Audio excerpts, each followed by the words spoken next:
Bienvenidos a Seamos Francos, donde hablamos sin filtro, sin excusas y sin miedo al éxito. Hoy tenemos un invitado muy especial. Creo que cualquier persona en Bolivia que tenga uso de razón lo conoce. Y es una de las personas, creo yo, bueno, y no solamente creo yo, lo creen todos y lo sabemos, que es más ricas en Bolivia.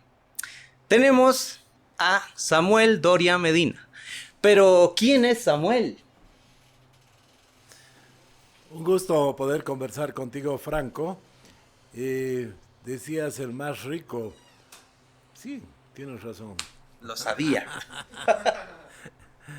A ver, yo soy un emprendedor que vengo emprendiendo hace más de 30 años en diversos sectores de la economía boliviana y he aprendido en la vida de que en Bolivia se puede tener éxito, se puede hacer cosas como en cualquier otro país del mundo.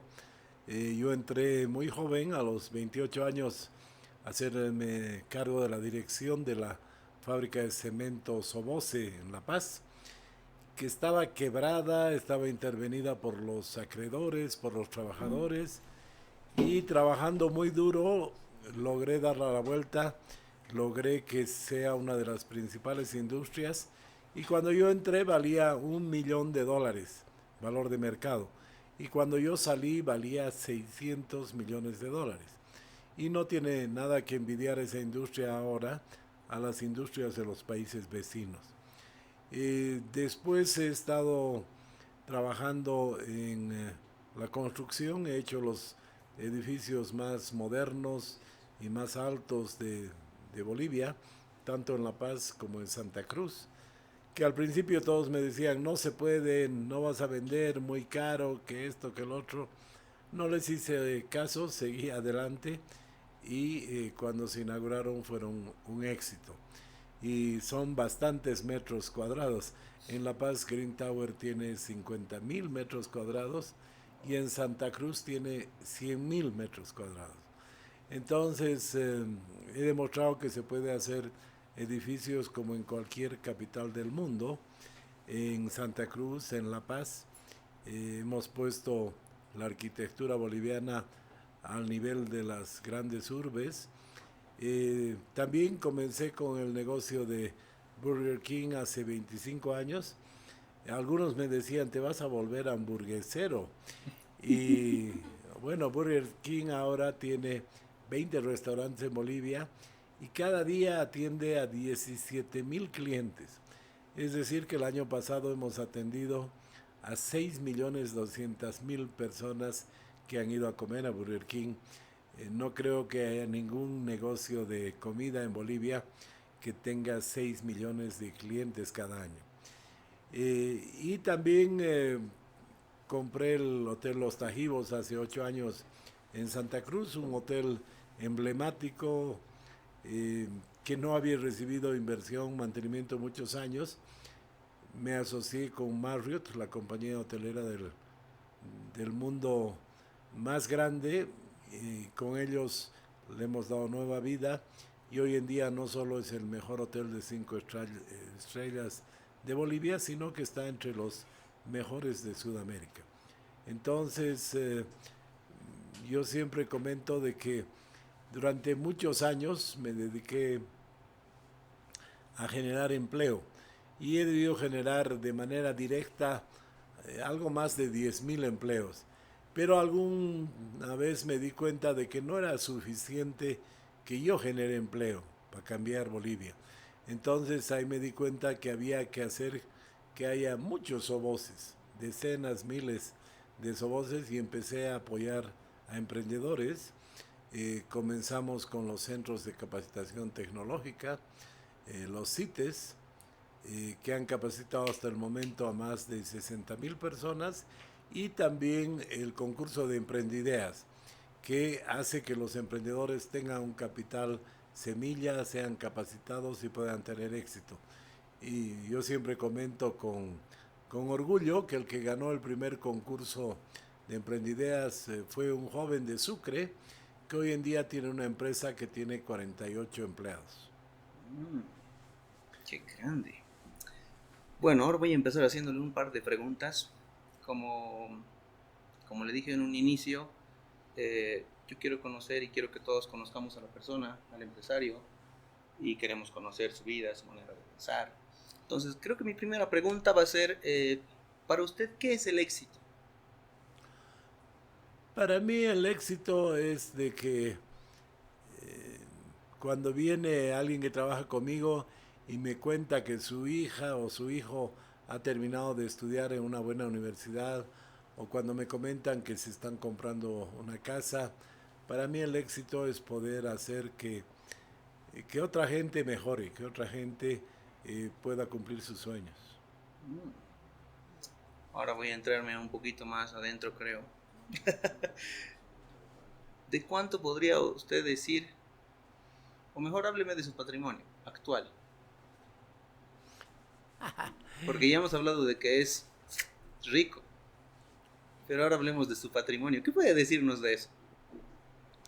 No, te puedo decir de que bueno, que otra de las facetas de mi vida es que me han pasado muchas cosas, que he sobrevivido a la muerte varias veces, pero la última vez, hace 4 años, me hice un chequeo médico de rutina y encontraron algo que no era normal, me hicieron más análisis y me encontraron que tenía cáncer.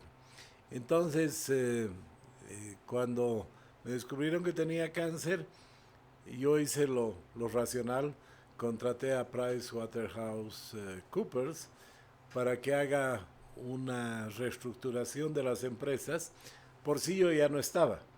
Entonces hicimos una reestructuración para que mis hijos, que ya son profesionales con mucha experiencia, se vayan haciendo cargo de las empresas y los ejecutivos que tengo muy buenos también se hagan cargo de lo que yo hacía. Y después di un paso más y les transferí todo a mis hijos. Entonces, básicamente ahora todo el patrimonio, todas las empresas pertenecen a mis hijos, ¿no? ¿A usted no le pertenece nada? Me pagan un salario, Mínimo. no tan mínimo, pero Pero ahí está su salario. Bueno, entonces, si bien no está a su nombre todo, hace rato me dio el dato de cuántas personas ha logrado atender en un año. sí. Entonces, otra pregunta con dinero. ¿Sabe usted cuánto factura de todos sus negocios en un mes? ¿Cuánto genera? Hoy yo no soy como Rico Magpato Ujú. que me regocijo en los millones. No, lo que yo siempre me preocupo y pregunto por año, por mes y todo eso, es cuántos empleos generamos.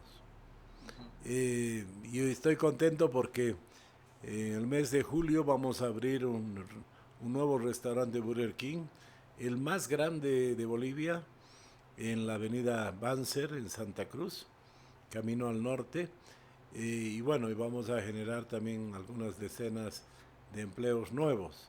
Entonces, no sé exactamente cuánto más venderá Burger King, por eso decía, me río cuando me decían hamburguesero. Burger King el año pasado ha debido vender alrededor de 25 millones de dólares. Entonces es ¿En? como en hamburguesas No, ¿en qué tiempo? en un año. En un año. Sí.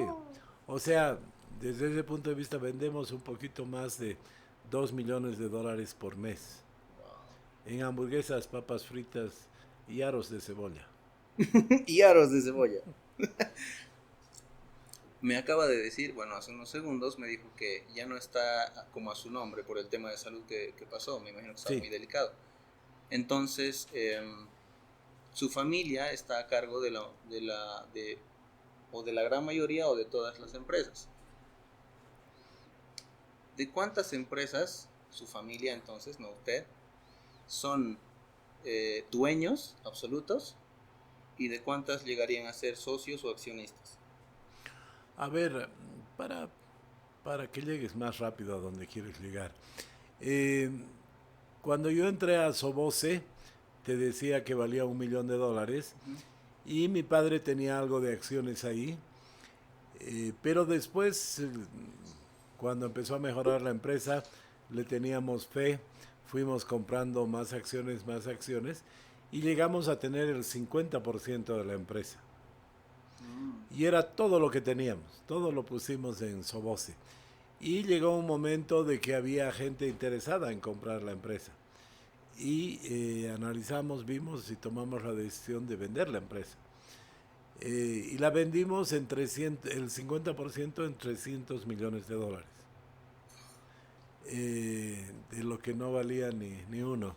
Entonces, eh, pagamos algunas obligaciones, algunas cosas, pero básicamente un par de mis hermanas decidieron hacer otro tipo de negocios, se les compró sus acciones, entonces todo el patrimonio que recibimos en mi familia y dos de mis hermanas fue alrededor de $250 millones. Y eso lo ¿Qué hemos haría hecho yo con crecer. un poquito de eso? Ya tienes aquí. Tengo una pregunta. Hace rato usted también comentó que usted ve Bolivia como un país que sí se puede generar, que sí se puede hacer industria. Entonces, ¿qué opina de Latinoamérica mejor? No solamente de Bolivia. ¿Es una tierra que vale la pena invertir? ¿O es mejor invertir, no sé, primer mundo, Europa, Estados Unidos, donde hay industria? Yo soy de la idea de que tenemos mucho por hacer. Que uno va a Europa, va a Estados Unidos y prácticamente todo está hecho, ¿no? Es muy Ajá. difícil hacer un negocio nuevo porque ya hay muchos que lo hacen. En cambio, en Latinoamérica y especialmente en Bolivia, eh, prácticamente todo está por hacerse. Entonces Sí. yo creo que hay grandes oportunidades y lo que yo vengo repitiendo es que Bolivia es un país que tiene muchos recursos, es más grande que varios países europeos, eh, tiene todos los recursos naturales que uno se puede imaginar, tiene gente muy bien capacitada, gente trabajadora, que cuando salen del país triunfan. Entonces yo digo, ¿por qué no nos organizamos bien en Bolivia, administramos adecuadamente el Estado y aprovechamos las potencialidades que tiene el país para beneficio de todos los bolivianos? Sí, justamente le hice esa pregunta y me respondió algo que yo también creía. Creo que afuera hay demasiada competencia y es como, estamos como en una tierra fértil, que solamente hay que trabajarla, ¿no? Sí, no, plenamente de acuerdo. Tenemos todo lo necesario Ujú. para poder sembrar y cosechar, Sí, pero muchas veces nos peleamos entre nosotros o ponemos a somos como... administrar al que menos sabe y el resultado es estar de crisis en crisis, ¿no? ¿Qué opina de la frase que dice, uno solo avanza más rápido, pero en conjunto o en equipo se avanza más lejos? Bueno, definitivamente para cosas más pequeñas uno puede avanzar solo, pero cuando uno hace crecer los desafíos que tiene, necesita equipos, ¿no? Y con equipos puede hacer cosas mucho más grandes. Yo también pienso así. Entonces, ¿qué opina de las personas que pues, prefieren ser así como que individualistas? No sé si es cultura en Latinoamérica, en Bolivia, pero por lo general, al menos cuando yo empecé mi negocio, cuando dejé de trabajar para alguien, empezaron a llamarme de todo lado. Querían hacer una sociedad conmigo. Yo no tenía ningún capital, pero querían hacer sociedad. O sea, yo pongo y vos trabajas. Y algún rato les comenté a mis padres. Y no es la primera vez que yo escucho esto. Por eso le digo a mis padres, pero lo he escuchado de varias personas. Y te dicen, no, sociedades, no. Porque una sociedad siempre termina mal. ¿Qué opinas de eso? A ver, yo creo en los equipos. Yo siempre comento de que soy partidario de lo que decía un presidente norteamericano, John Kennedy. Él decía, para resolver problemas yo busco gente más inteligente que yo. En cambio, yo he escuchado y he conocido gente que es individualista, que no quiere tener otra gente inteligente a su lado porque cree que le van a hacer sombra. Y yo creo que esa gente fracasa. En cambio, los que se rodean de la mejor gente son los que triunfan. Yo creo que uno de mis secretos, entre comillas, de haber tenido éxito en los negocios, es de haber seleccionado la mejor gente, haber hecho un gran equipo. Y O segundo, equipos. claro, Equipos. equipo. Pero segundo, sobre las sociedades, Ujú. eh, o sea, yo creo que sí, vale la pena hacer, pero con ciertos cuidados, ¿no? Por ejemplo, yo he escuchado muchas veces esa idea más romántica de decir, haremos una sociedad 50-50 donde nadie mande, o incluso parejas, ¿no? 50-50 hermanos. Esas sociedades están condenadas al fracaso. Yo considero que todas las sociedades tienen que tener un líder. Ujú. Alguien tiene que ser el que dé la última palabra. Y después he estudiado el caso de las empresas familiares. Las empresas familiares que tienen éxito es cuando hay un líder que toma decisiones, que manda, y hay otros que lo siguen, que hacen su trabajo, hacen otra cosa, pero siempre en una sociedad va a llegar a un momento que unos van a decir vamos para allá y otros van a decir vamos para allá.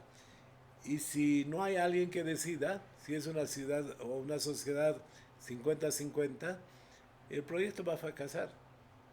Porque pueden tirar para dos lados diferentes. No, Por no se eso van a terminan. poner de acuerdo, se van a pelear, se van a hacer juicios, en fin, no van a avanzar.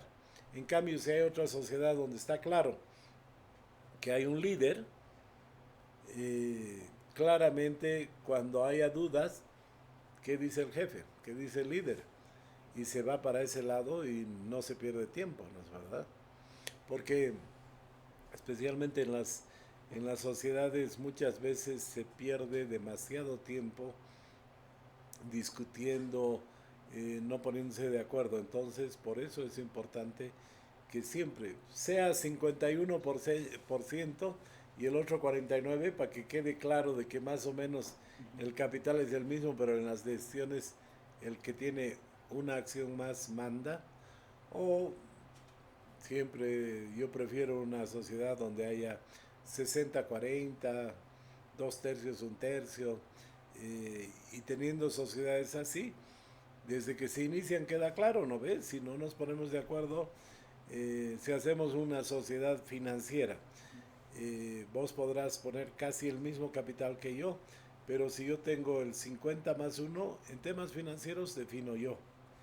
Si hacemos una sociedad de ideas creativas, de empresas innovadoras y demás, Ujú. y yo reconozco tu liderazgo creativo, yo voy a ir con 49 y tú con 51, y cuando vos me digas hay que ir por allá, yo voy a aceptar, y así vamos a funcionar bien, ¿no es verdad? Pero si románticamente decimos 50-50, somos muy amigos, no va a funcionar. Eso no lo había visto, pero tiene mucho sentido y tiene mucha razón. Qué genial. Estoy aprendiendo mucho, le diré. Tengo una mentoría gratis. Dígame, ¿a qué edad usted sintió que tenía libertad financiera?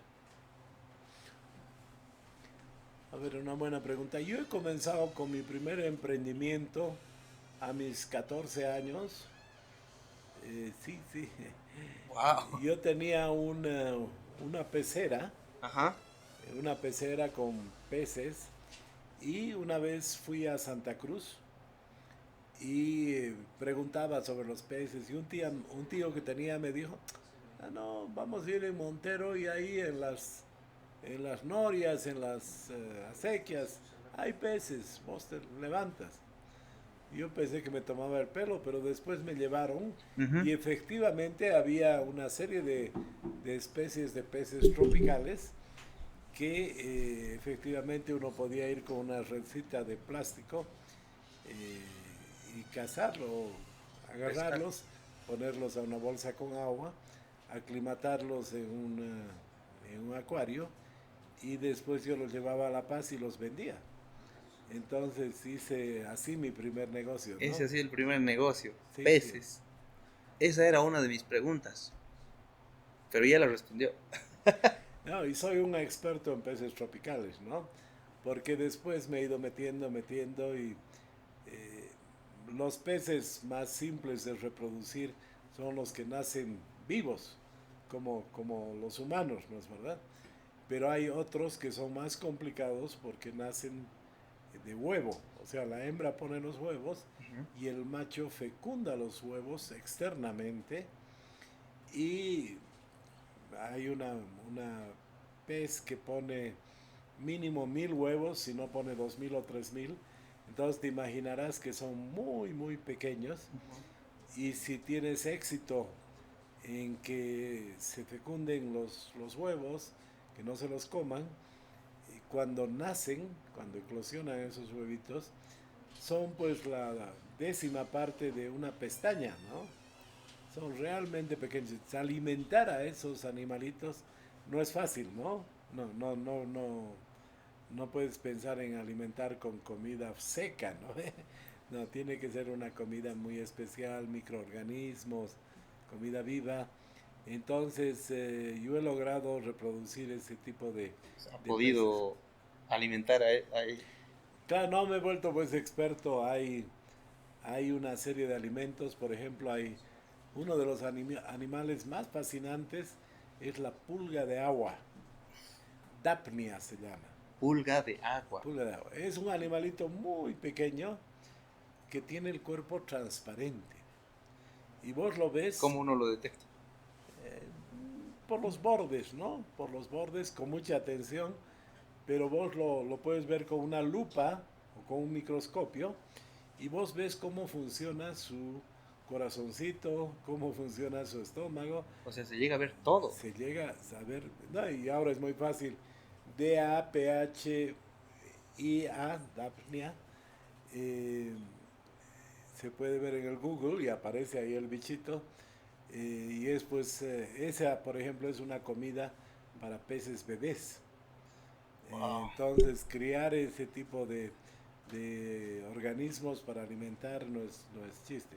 Ahora tengo una nieta que cría peces y me llama en la noche y Está me siguiendo dice, sus pasos. ¿qué pasa?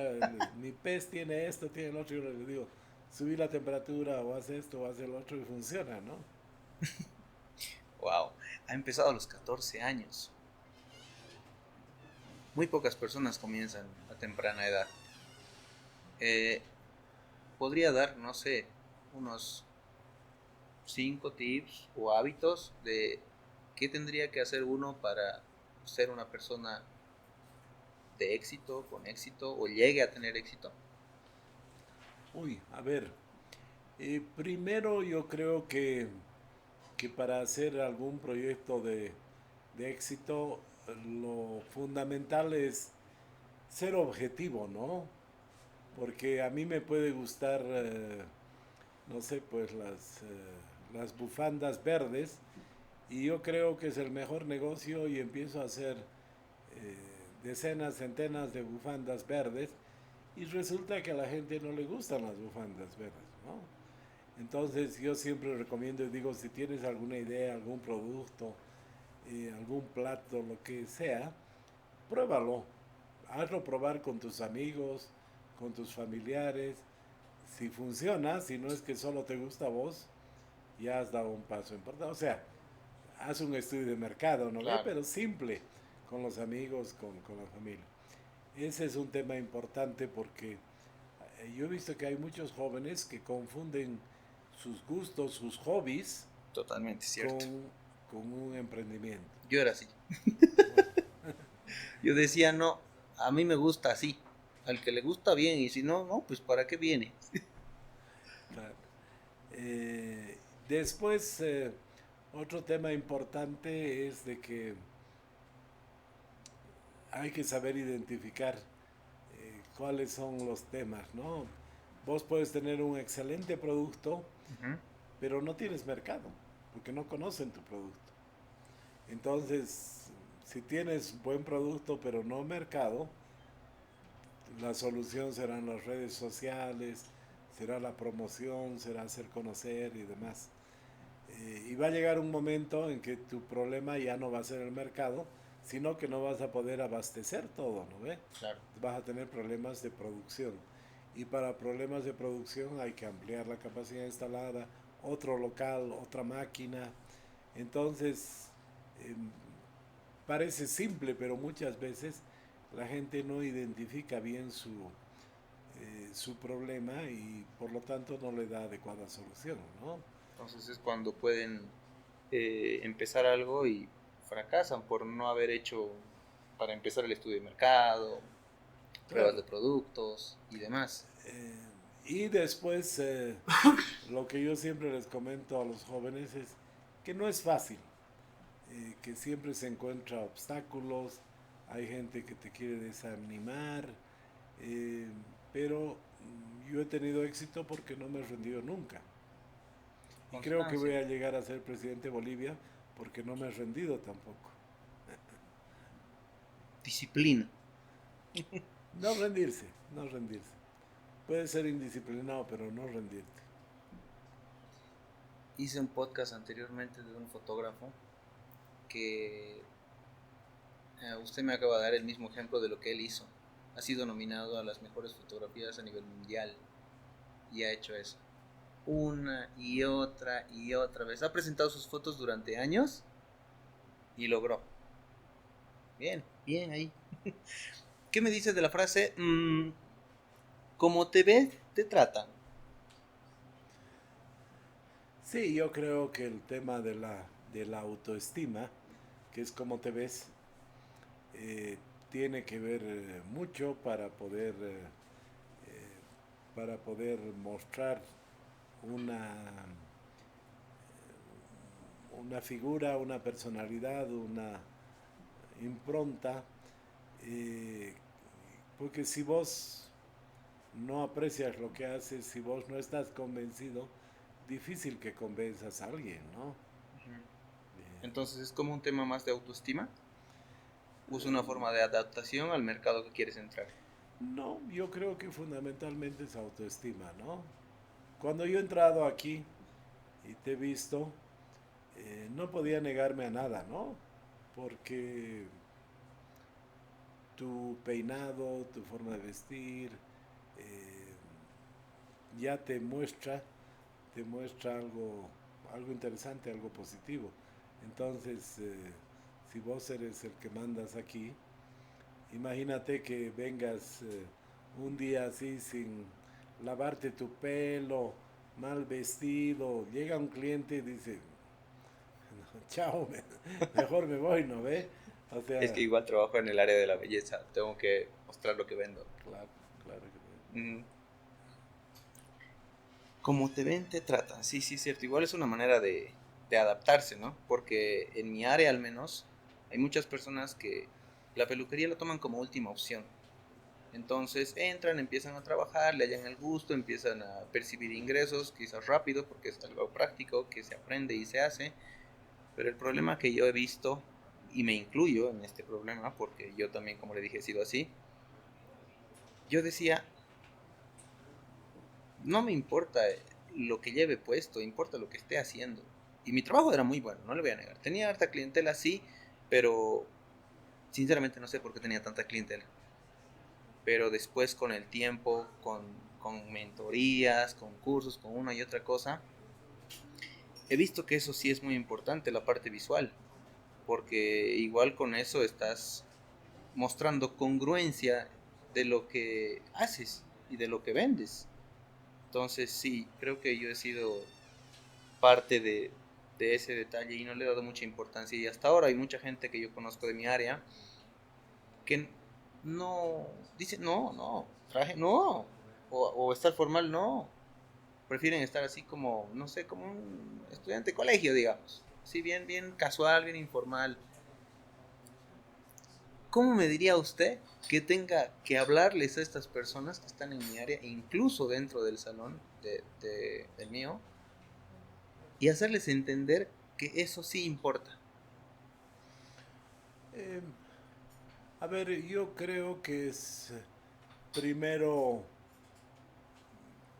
una etapa de educación, de decir, esto es importante, mostrar unos cuantos ejemplos de cómo hay más éxito de las personas que se preocupan por su propia apariencia, por arreglarse bien.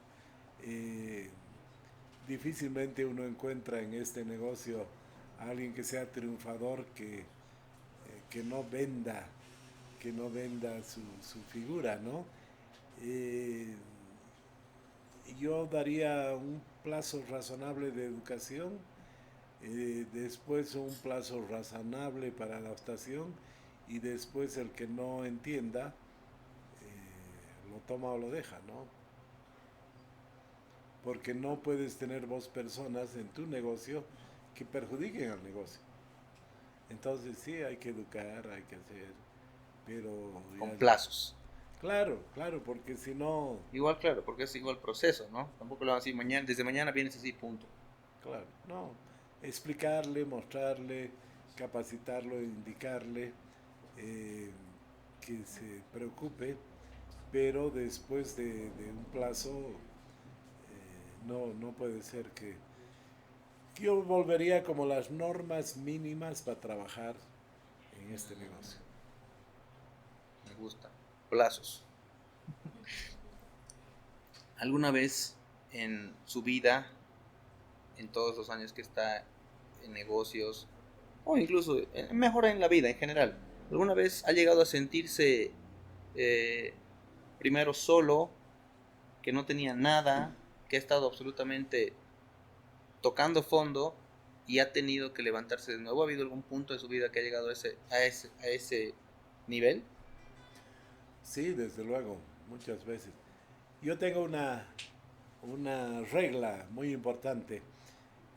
Muchas veces cuando no te sale algo bien, en la noche te pones a pensar y ves como más oscuro todo, ¿no? Ujú.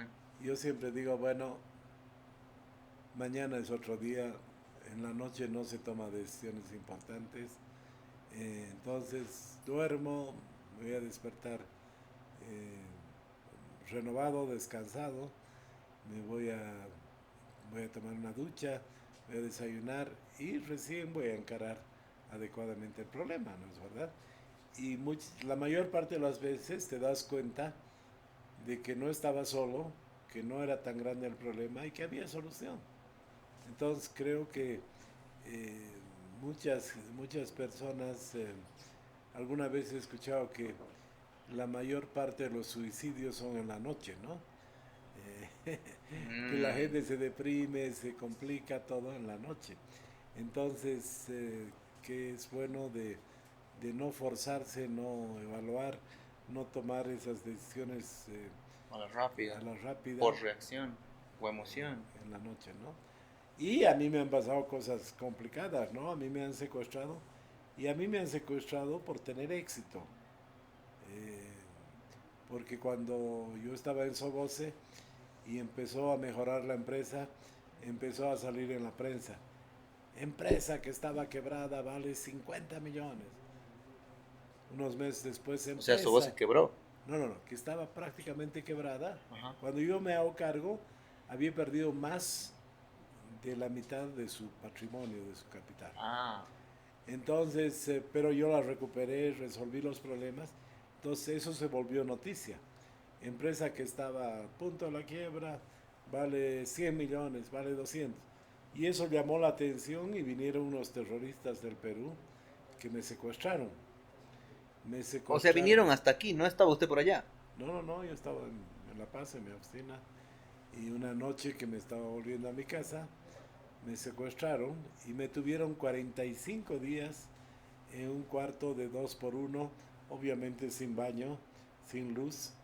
Eh, entonces, resistir ese tipo de cosas no es fácil, ¿no?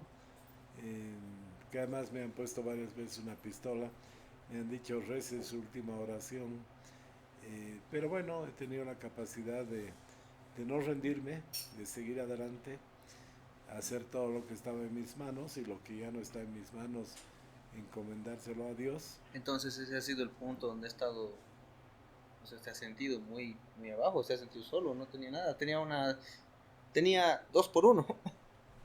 Eso. Bueno, pero tenía esperanza, ¿no? Claro.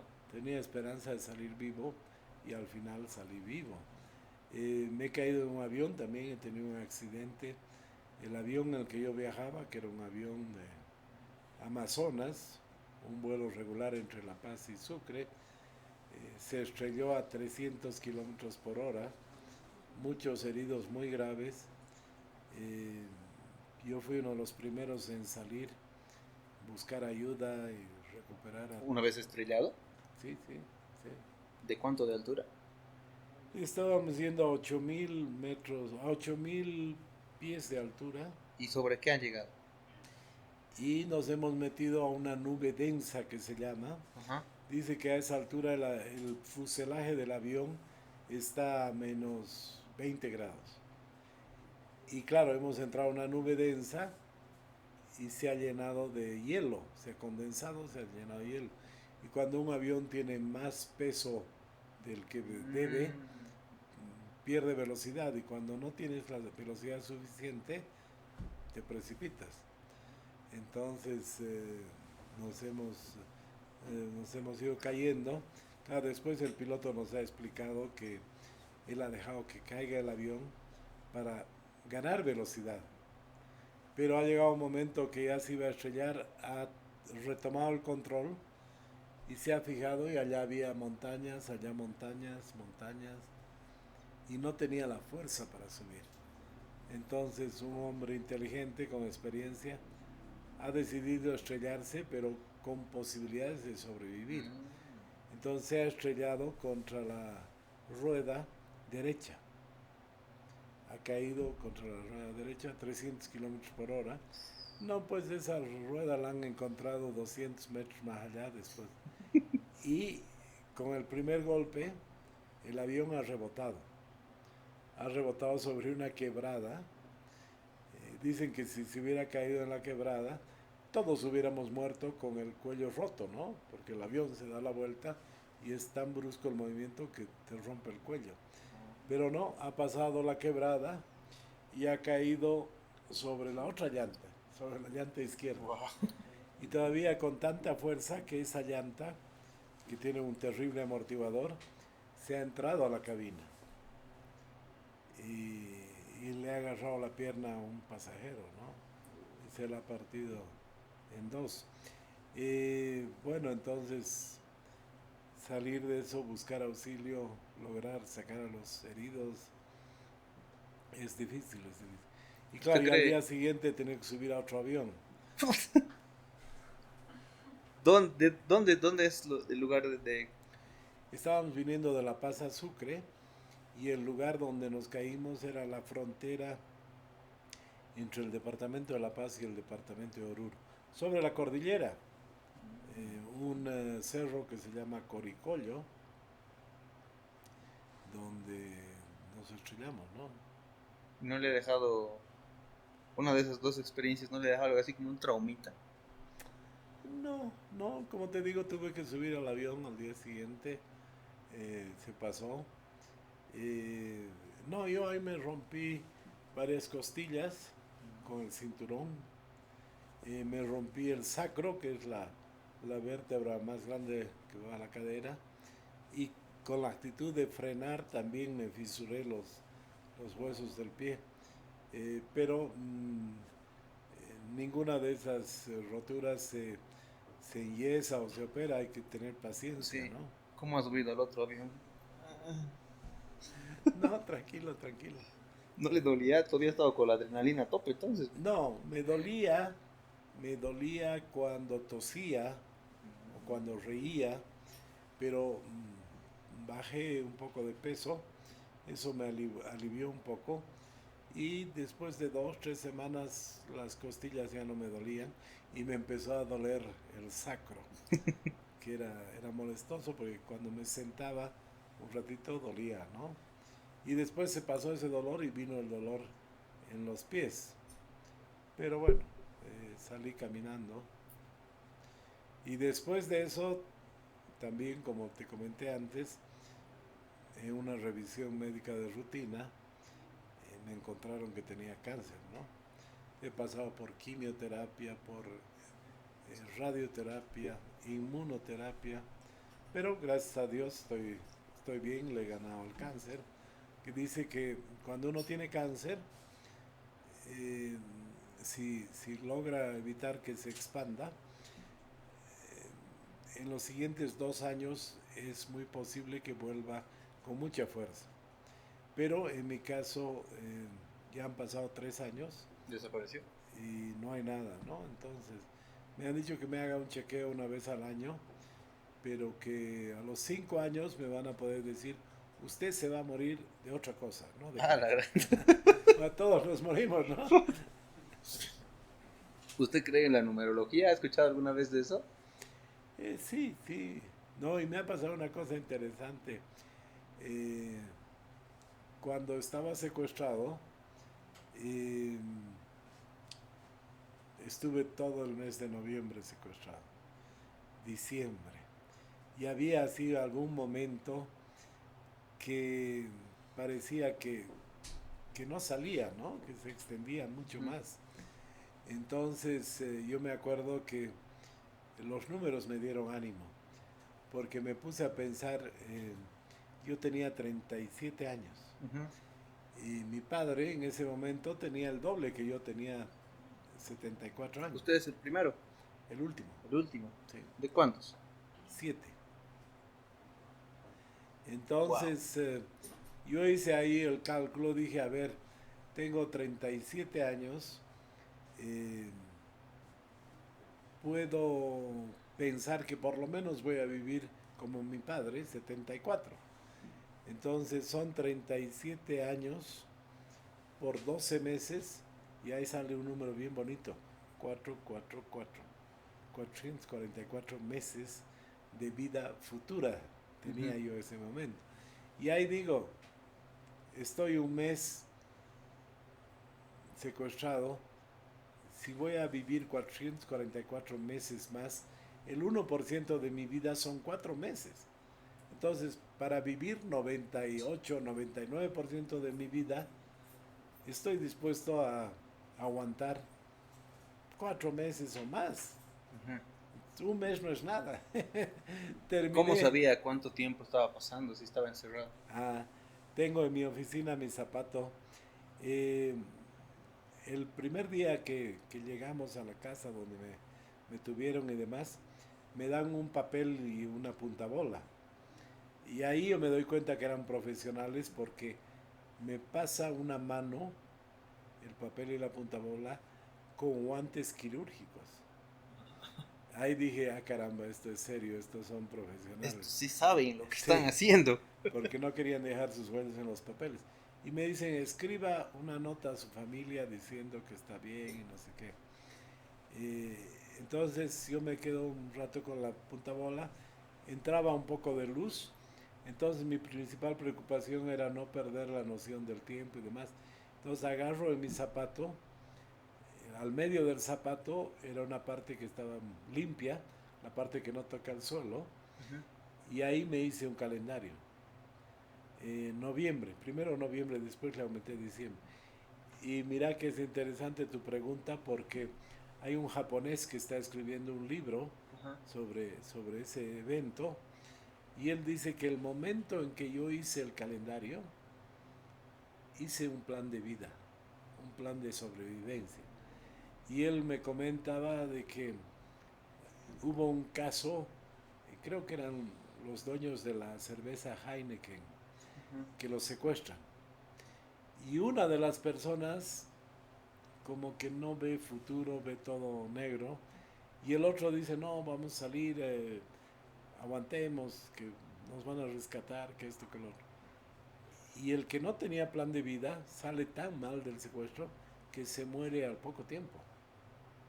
Entonces él me dice, el hecho que a vos no te han quedado secuelas del secuestro, ¿Es por eso? es porque vos muy rápidamente hiciste un plan de vida.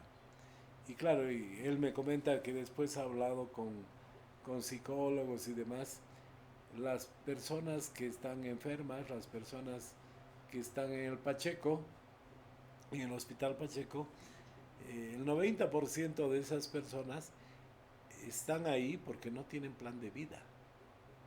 O sea que un rasgo fundamental de la demencia, de la esquizofrenia, es la incapacidad de hacer un plan de vida. ¿En Entonces, algún momento preciso? O... todos tenemos un plan de vida, ¿no ve?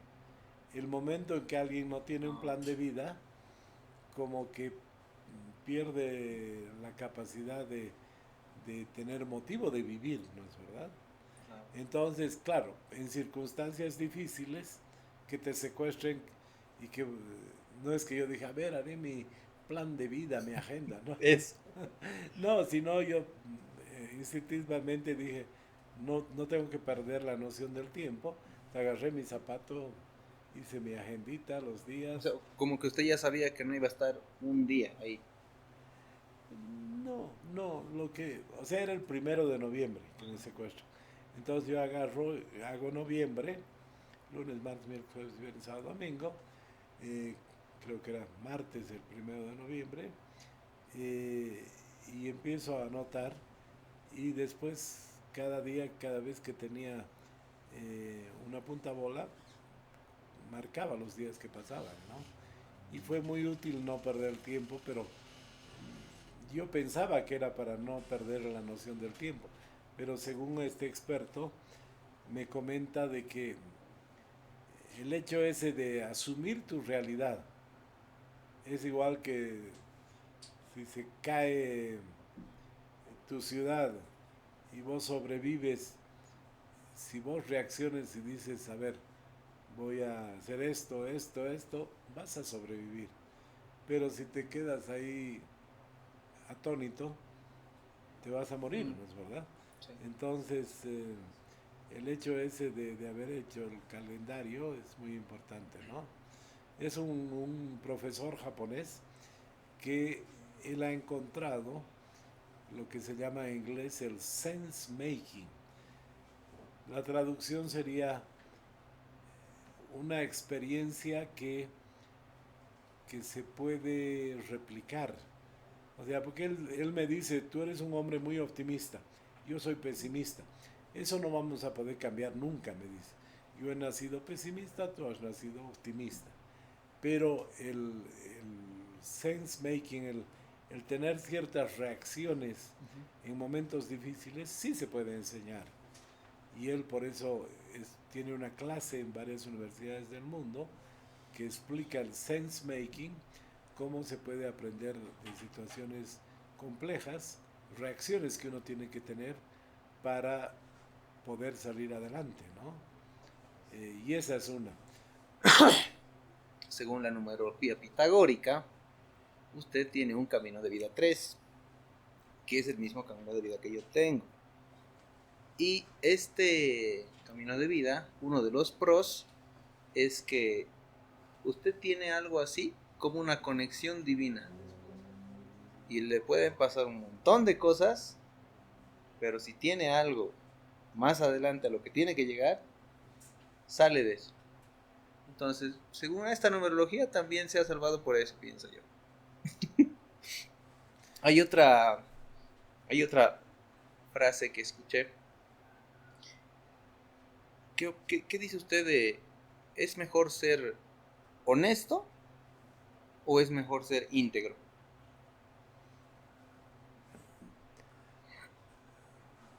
Yo creo que íntegro, ¿no? Porque va más allá de la honestidad. Sí, correctamente. Ahora, creo que ya tenemos muy poco tiempo, así que vamos a acelerar con las preguntas. Volvamos al tema de emprendimientos, negocios y eso. Cuando usted va a hacer una, una sociedad, va a invertir algo, ¿qué es lo que tiene que tener esa persona para que usted diga, ok, tú tienes esto, puedo trabajar contigo? Yo siempre digo que conseguir un buen socio es más difícil que una buena pareja. Pero lo que yo creo que es lo apropiado y es lo que se maneja mucho en los negocios, yo nunca haría una sociedad y pondría todo lo que tengo con alguien que voy a hacer algo por primera vez. Supongamos hay una persona con la que quiero hacer algún proyecto y demás, yo invertiría una pequeña parte de mi patrimonio, no algo significativo, como una prueba. Yo siempre hablo de las pruebas piloto, Ujú. ¿ya? Entonces hago una prueba piloto. Si tengo 100, digo ya voy a invertir uno. Y si funciona y va muy bien, ya invertiré 5, 10, 20. Pero yo no arriesgaría mucho algo que tiene mucho de incertidumbre, ¿no? Porque Entonces se estaría basando más como en el proyecto que en la persona. no, en la persona. Puede ser de que el proyecto funcione o no funcione, pero ¿cómo va a actuar la persona? Porque a veces se conoce más a una persona no en las buenas, sino en las malas, ¿no es verdad? Entonces, si hay un tema, un problema, ya sea positivo o negativo, recién vas a saber cómo actúa esa persona. Ya no va a ser teoría, ¿no? Entonces, lo que yo recomendaría es hacer una sociedad, pero una cosa pequeña, por un tiempo razonable. ¿Funciona bien? Perfecto. Amplío. Ese sería mi consejo. Eso solo quiere decir que puedo trabajar con usted muy pronto. Me gusta. Muy bien. Me ha dicho que encontrar un socio es más difícil que una pareja. Sí. Hay una frase que también dice que tu pareja o te construye o te destruye. ¿Qué me dice de eso? ¿Qué tan cierto es? No, yo creo que es importante porque sí, en momentos claves, la pareja te puede dar una ayuda que sea fundamental para ir adelante o te puede arruinar y hacerte fracasar, ¿no? Eh, yo sigo casado con la misma esposa, hemos cumplido 40 años de casado en diciembre pasado, entonces yo creo que ella me ha ayudado bastante en lo que yo he hecho. Eh, para comenzar, la división del trabajo con los hijos. Yo había un tiempo que trabajaba mucho, 15 horas, 16 horas trabajando, Wow. eh, y me ocupaba de mis hijos, pero yo ponía límites, yo era la autoridad y ella era la que se encargaba del día a día, ¿no? Entonces ella tenía que encargarse 10 horas al día y yo 10 minutos al día. Bueno, ya creo que ya me he desviado un cachito a parejas, pero ya que estamos ahí, igual he escuchado decir en algún podcast que dicen que el hombre en la vida tiene tres amores. El primer amor, el amor de su vida y su esposa. ¿Qué piensa de eso usted? Pensando como Freud, el primer amor sería la madre, Ujú.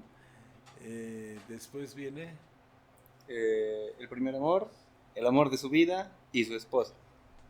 el amor de la vida, un amor platónico, y Ujú. después la esposa. Entonces sí está eso, sí existe. Sí, sí. En este, bueno, no sé, en estos últimos años, voy a ir desviando otra vez, pero bueno, curiosidades. Ha habido un crecimiento muy notorio de, del feminismo. ¿Qué opina usted de lo que piden ellas sobre la igualdad de género? A ver, para mí el bien más preciado que tengo, o como digo, la estrella más brillante de mi universo, es mi hija. Yo tengo una sola hija, mujer, tengo varios hijos hombres, eh, y obviamente cuando me preguntan de esos temas, yo pienso en mi hija y yo quiero que mi hija tenga los mismos derechos que tienen mis hijos, que pueda ganar lo mismo que gana un hombre por el mismo trabajo, en fin, que no se haga diferencia por su sexo, ¿no es verdad? Pero eso pasa. Bueno, eso es lo que yo deseo. En nuestro país hemos avanzado bastante. Había un tiempo, vos eres muy joven, pero había un tiempo de que, especialmente en el campo, en el área rural, solamente iban a la escuela los niños, no las niñas. Las niñas se quedaban a pastear las ovejas. Y eso tenía unas implicaciones muy complicadas, porque la niña que no va a la escuela, cuando era madre y se enfermaba a su niño, lo llevaba al brujo. En cambio, la que va a la escuela, cuando se enfermaba su agua, la llevaba al centro médico, ¿no es verdad? En fin, pero yo he sido testigo de esa época donde inclusive se decía que en las casas alimentaban mejor a los hijos porque tenían que ir a la escuela, porque eran hombres y demás. O sea, había una discriminación, una diferencia tan extrema como esa, ¿no? Por eso te digo, hemos mejorado ahora en los colegios hay más mujeres que hombres, en las universidades hay más mujeres que hombres, lo cual es un avance positivo. Pero todavía no hay tantas mujeres en los directorios de las empresas, todavía no hay muchas mujeres ejecutivas como debería haber. Entonces creo que, ¿Por qué creo que no hay? bueno, porque todavía hay machismo, ¿no? Todavía hay machismo. Yo he visto todavía lugares donde las mujeres no se meten para nada, solamente son los hombres. Y eso es parte de educación, eso va avanzando, pero todavía nos resta mucho por hacer. Entonces, ahí surgen los grupos feministas que exigen igualdad y también hay gente que ya que yo creo que exagera, que se pasa, pero un feminismo racional eh, que busque objetivos que todos queremos, creo que es positivo. ¿Qué opina de la meritocracia? Definitivamente es el camino para el éxito, ¿no? Yo siempre digo, cuando contrato a alguien no le pregunto por quién ha votado la anterior elección, no le pregunto sus preferencias personales, no le pregunto su religión, lo único que le exijo es trabajar en equipo, honestidad y eficiencia. Y así he tenido excelentes resultados. Sí, yo también soy muy, o sea, para mí meritocracia, porque el que se mueve, el que actúa, es el que produce, el que cosecha, el que trabaja en la tierra, cosecha, ¿no? Entonces sí, me hubiera gustado tener un poco más de tiempo, pero creo que su agenda es más llena que la mía. Eh, tenemos unas cuantas personas que son clientes míos que están aquí presentes y no sé si alguien quiere hacerle alguna consulta antes de que cerremos este capítulo. Yo, Tu micrófono, por favor. ¿cómo estás, Samuel? Mucho gusto, mi nombre es Khaled Abutaja. Soy un emprendedor nativo igual desde los 14 años. Me enorgullece poder estar aquí con usted para hacerle algunas preguntitas.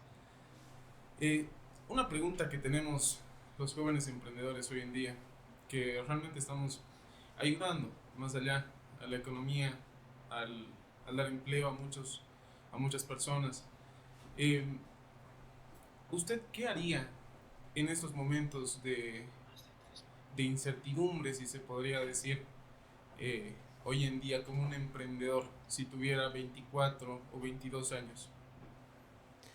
Sí, mira, yo estoy convencido de que estamos viviendo el fin de una etapa, estamos siendo testigos de una etapa que se acaba. Yo digo, hemos tenido en estos poco más de 40 años de democracia una primera etapa donde lo fundamental era la estabilidad. la estabilidad económica, la estabilidad democrática. Pero llegó un momento que eso ya estaba acomodado, ya no era suficiente, y se inició el año 2006 una nueva etapa, la etapa de la inclusión. Y se volvió lo más importante en todas las agendas, la inclusión. Lastimosamente no se ha conservado la estabilidad, se ha retrocedido en esa materia, pero lo que es inclusión ya se ha asumido y ya es parte del país, patrimonio del país, no, nadie va a querer retroceder. Entonces vamos a iniciar una nueva etapa. Yo considero que en noviembre vamos a iniciar esta nueva etapa. En agosto va a ser el entierro de la etapa que tuvimos y en noviembre vamos a comenzar una nueva etapa donde primero hay que recuperar la estabilidad, hay que ratificar la inclusión, pero eso se va a resolver en poco tiempo, porque para resolver una crisis así no necesitas mucho tiempo, necesitas decisiones difíciles. Y tomando esas decisiones y recobrando la estabilidad, después va a venir una etapa de prosperidad, porque lo que hablábamos, somos un país con muchos recursos, con gente preparada, con gente trabajadora. Si organizamos bien el país, va a venir una etapa muy interesante, muy buena, donde además no solamente vas a buscar tener dinero en el bolsillo o tener un emprendimiento, sino vamos a tener un país que ofrezca salud para toda la familia, educación a los niños, jubilación a los mayores, seguridad para todos. Entonces yo creo que va a ser la mejor etapa que va a tener el país porque va a desarrollar a plenitud sus capacidades. Entonces, un poquito de paciencia, ya se acaba esta etapa y vienen días mejores. Ojalá sea así. Y como segunda pregunta y última, Samuel, quisiéramos saber, no solamente yo como emprendedor, hay muchos emprendedores que consideramos a nivel nacional, ¿no? Y están todos con esta misma pregunta. Dicen, ¿qué vamos a hacer hasta que la prosperidad llegue? ¿Seguimos invirtiendo más o es una etapa en la que tendríamos que parar para ver qué hacemos? ¿Qué nos recomienda usted? Mira, yo voy a inaugurar un restaurante Burger King el 18 de julio en Santa Cruz. Va a ser, como decía, un restaurante muy grande. Y pese a que Burger King tiene problemas porque tiene que hacer algunos pagos en dólares y no hay dólares, pero los Tajivos vende algunas cosas en dólares, los Tajivos le venden los dólares a Burger, se agencian para resolver, se han reemplazado muchos productos importados, pero si hay una oportunidad, si hay un mercado, no dejamos de invertir, lo hacemos. Y lo mismo te digo, si tu mercado va bien, hoy día yo me encontraba en una actividad con un emprendedor chuquisaqueño, el dueño del Coffee Bike, que tiene varias sucursales, ¿no es verdad? Que le comentaba que es mi ejemplo cuando yo hablo de emprendedores, comento de que un emprendedor de Sucre que tenga 5 sucursales de un negocio no se ve fácilmente ni en La Paz ni en Santa Cruz, ¿no? Y él me comentaba de que le va bien y que sigue avanzando. Entonces, depende en qué sector está uno, ¿no? Pero yo nunca diría de que hay que parar, porque termino con eso. Yo he aprendido hace muchos años que los chinos, que tienen una cultura milenaria y que son sabios, ¿sabes cómo escriben la palabra crisis? Con 2 dibujitos, 2 ideogramas se llaman, ¿no? Uno que significa peligro, pero el otro significa oportunidad. O sea, en una crisis hay peligro, hay problemas, pero también hay oportunidades, ¿no? Y lo hemos visto en la pandemia, una cantidad de negocios que no han podido evitar los peligros y se han cerrado, pero muchos otros negocios que han crecido como nunca en su vida, ¿no? Muchas gracias, Samuel. Vamos a dejar espacio a una sola pregunta más. No, ¿Alguien? está bien. Bueno, Un gusto, Samuel, conocerlo, estar aquí. Gracias, Frank, por la invitación. A mí me encanta este tipo de reuniones, de repente aprender de personas que ya tienen en algún punto experiencia, ¿no es cierto? Y nosotros aprendemos. Mi nombre es Verónica García, tengo un pequeño emprendimiento de estudio Knives, entonces me interesa mucho esto. ¿Y a qué va mi pregunta? Bueno, antes de que mi pregunta es lo que usted decía, ¿no? Eh, Creo que los bolivianos somos muy trabajadores y creo que cuando hay una crisis hay que buscarle una oportunidad siempre, no hay que tratar de sacar ventaja a todo, como se ha hecho en algún momento. Yo he emprendido en etapa de pandemia, de COVID, ¿no? Ha sido una oportunidad que ha agarrado, que son las redes sociales. Entonces, quiero seguir creciendo independientemente a lo que pase en el país, ¿no? Yo creo que hasta no llegar hasta abajo, ya decir recién, tal vez en algún punto descartarlo, pero siento que hace mucho el positivismo que nosotros tenemos, ¿no? Yo parto mucho de las energías, soy muy positiva, pase lo que pase, no pasa nada, digamos, ¿no? Creo que eso te ayuda mucho. Entonces, ¿a qué va mi pregunta más que todo para crecer? ¿Qué principios jamás deberían negociar al construir un negocio o sociedad? Antes de contestarte, te comento de que hoy día en esa recepción de la Embajada Norteamericana me encontré con una emprendedora chuquisaqueña, con Magali, que hace mantequilla de maní. Ella ha ganado el concurso de Emprendideas hace 2 años y yo le comenté hace como un año, le dije, es la oportunidad de tu vida porque hay mucha gente, los que están en fitness y demás, que consumen mucha mantequilla de maní porque es proteína, que me han comentado que no pueden comprar ya la mantequilla de maní americana porque no llega y que la argentina está muy cara. Entonces, como tú tienes un excelente producto, es tu oportunidad, prepárate, vas a crecer. Y me la encontré ahora y le digo, ¿cómo te está yendo? Y me dice, una maravilla, he crecido mis ventas 50% desde lo que hablamos. Y me dice, obviamente con problemas. Dice, por ejemplo, compraba yo envases fuera del país y ahora para comprar esos envases con dólares y demás, complicado. Pero he logrado que un productor nacional haga esos envases. Entonces estoy feliz, me está yendo muy bien. Es un ejemplo concreto hoy día. Magali, que es la emprendedora que hace mantequilla de maní aquí en Chuquisaca. Y otra cosa interesante, y le digo, ¿y dónde es tu tienda? ¿O tienes alguna tienda? Y me dice, no, tengo muchos puntos de venta y vendo a través de las redes. O sea, que es otra enseñanza, ¿no ve? Uno piensa tradicionalmente a veces, como yo cometí ese error hoy día, ¿dónde es tu tienda? Y me dicen, no, están en todos los puestos, en mercados, en supermercados, en todo lado está mi producto, ¿no?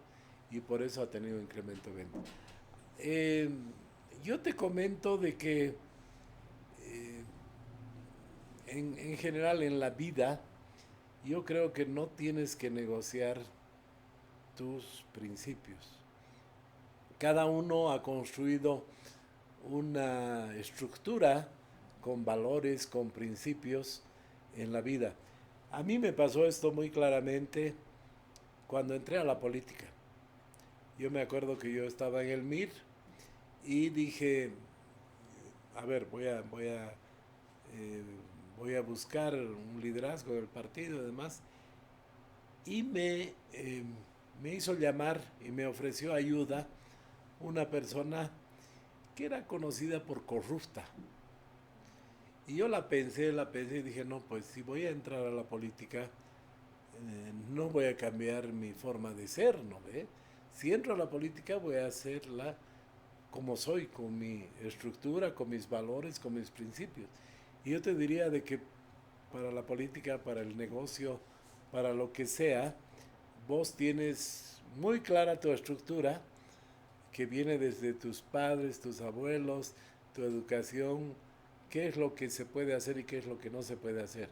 Y eso yo creo que si quieres tener éxito y quieres ser consistente, no tienes que negociarlo para nada. Gracias. Bueno, Samuel, muchas gracias, de verdad. Hoy he aprendido mucho. Muchas gracias por haberte dado el tiempo, a pesar de tener la agenda tan llena, y por haber compartido con nosotros, ¿no? De verdad, muchísimas gracias. Y gente, ya saben, Bolivia sí jala, no tienen que irse. No tenemos que llevar el talento, nuestras cosas a otro lado. Tenemos que hacer crecer esto. No necesitamos irnos. Voy a repetirlo 50,000 veces aunque sea, pero no es necesario irse. Así que chicos, empecemos a actuar. El mundo, Bolivia es una tierra de oportunidades. Actualmente estamos viviendo eso y si la oportunidad está aquí, ¿por qué no la tomamos? Solo necesitamos conocimiento. Necesitamos ser osados, hacer, actuar, porque si no actuamos no tenemos resultados. Entonces, espero que te haya servido este capítulo, hayas aprendido. Yo creo que si estás hasta este punto del capítulo, sí has aprendido y esto sí te sirve. Si hay alguna, no sé, alguna persona que quieran que esté presente en el podcast, pues coméntenlo, que vamos a hacer todo lo posible para traerle. Nuevamente muchas gracias, gracias a todos los presentes y nos vemos en la próxima.